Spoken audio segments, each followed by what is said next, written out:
Selamat sore pemirsa, kembali lagi bersama kami di Berita Sore hari ini. Kali ini kami akan mengangkat topik yang cukup memprihatinkan, yaitu tentang pembolosan yang dilakukan oleh siswa-siswi di sekolah.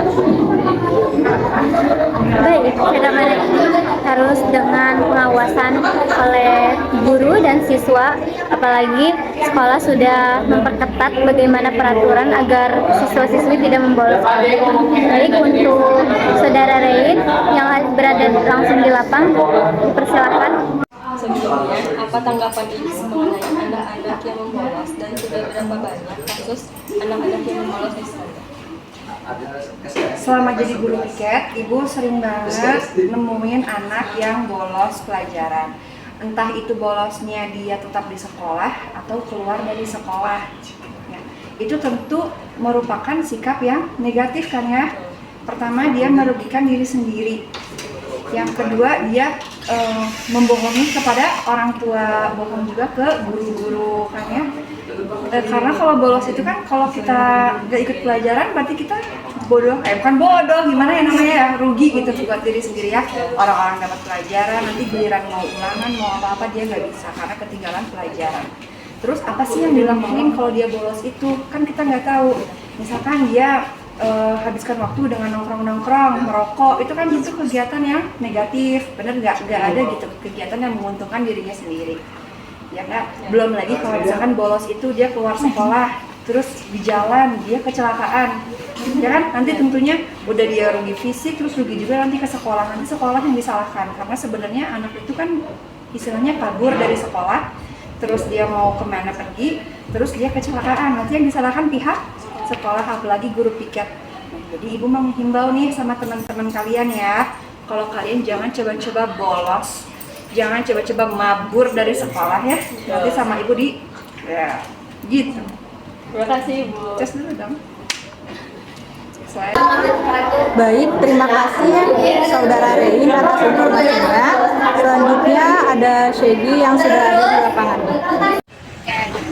Jadi gini Om, saya juga nanya ya Om, jadi menurut Om sebagai Om penjaga sekolah nih, menurut Om gimana tanggapan Om mengenai siswa yang sering bolos di jam pelajaran maupun bolos keluar sekolah saat ada acara-acara di semata gitu? Gimana tanggapan Om dan gimana solusinya nih buat sekolah kita biar sekolah kita tuh jadi gak kayak gitu, jadi lebih baik anak-anaknya juga jadi disiplin, jadi tahu aturan, gak keluar di saat jam pelajaran. Yang kan sering kabur-kaburan dulu, sering pencet tembok, sampai akhirnya karena banyak orang, akhirnya ditanya, saya diajak ini, saya diajak itu, tapi apa hasilnya? Maka tetap dikeluarkan dari sekolah, kan sangat disayangkan. Ribuan siswa yang mau masuk ke SMA 2 ternyata kandas hanya dengan ya perilaku yang cara berpikirnya cara berpikirnya tidak. Rasakan SMA itu sudah dewasa, dari SMP otomatis lebih tinggi lagi pemikirannya, sudah tidak seperti anak SMP lagi. Begitu. Jadi kembali lagi begini, mungkin anak-anak itu karena istilahnya kalau sekarang tuh dari pemerintah itu disediakan kayak sekarang makan merdeka kurikulum. Nah, mungkin kurikulumnya juga bisa mempengaruhi hal itu, atau istilahnya gini, penegasan dan atau efek kiranya dari sekolah itu karena mempengaruhi daripada sekarang kan adanya HAM ya, adanya KPI perlindungan anak HAM anak itu, mungkin anak itu sekarang merasa nanti juga dibelain atau merasa guru itu salah. Mungkin kalian juga pernah dengar kan ada guru yang sampai dipenjarakan ternyata kan padahal untuk mendidik, itulah menjadi satu faktor kendala juga. Takutnya ya anak berpikirannya begitu, kalau anak yang pengen maju otomatis apa yang diomongkan oleh guru atau oleh orang-orang yang ada di sekitar sekolahnya mungkin mendengarkan. Karena dalam artian begini ya, contoh misalnya ya, Om menegur, emang Om bukan guru kan, Tapi kenapa Om bisa negor anak-anak sekolah? Karena Om ini bekerja di dunia pendidikan. Masa Om melihat anak yang melakukan kesalahan dibiarin? Berarti Om percuma dong kerja di dunia pendidikan. Mendingan kerja ya kayak di Ramayana aja paling hanya negor. Sebelah sini Bu, ini lorongnya, kasirnya apa kan gitu. Tapi kalau di dunia pendidikan nggak begitu.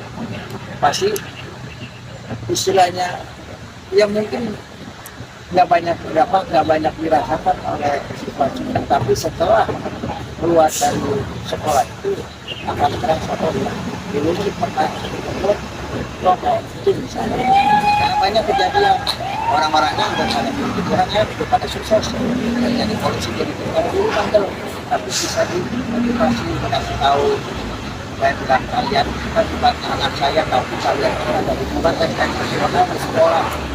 Karena kan kalau misalnya anak SMA 2 misalnya itulah kalian dulu misalnya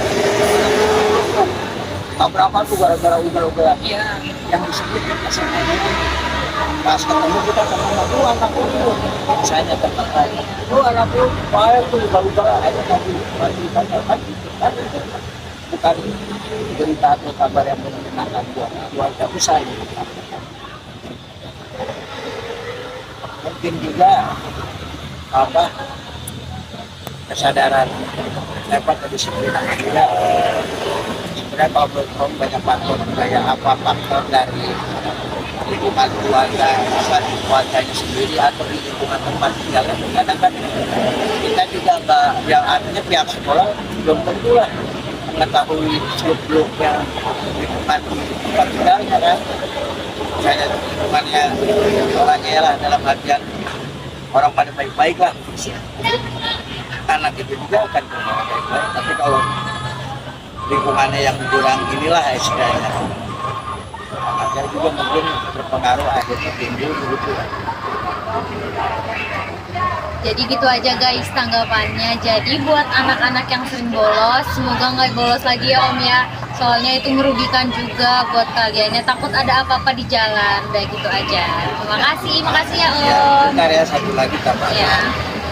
Jadi buatlah kenangan-kenangan itu ya SMA 2 yang benar-benar artinya nanti bisa menjadi cerminan contoh buat istilahnya adik kelas atau nanti kelak menjadi istilahnya orang tua itu akan bekal cerita ke anak bahwa tuh dulu mama atau papa dulu sekolah di situ tapi gini-gini dengan adanya misalnya gurunya begini, gurunya bawel begini, satpamnya kesini bawel juga, nanti bawel bertanya ternyata bermanfaat itu misalnya mama atau papa setelah itu. Jadi ya Om sih berharap semua yang sekolah di SMA 2 itu bisa sukses karena harapan dari Om. Jadi kalau kalian udah sukses, udah istilahnya udah dari sana harus menjadi contoh alma mater, dipegang alma mater itu karena alma mater itu istilahnya akan terkenal selama kita istilahnya di sini. Terima kasih Om, makasih banyak. Dah.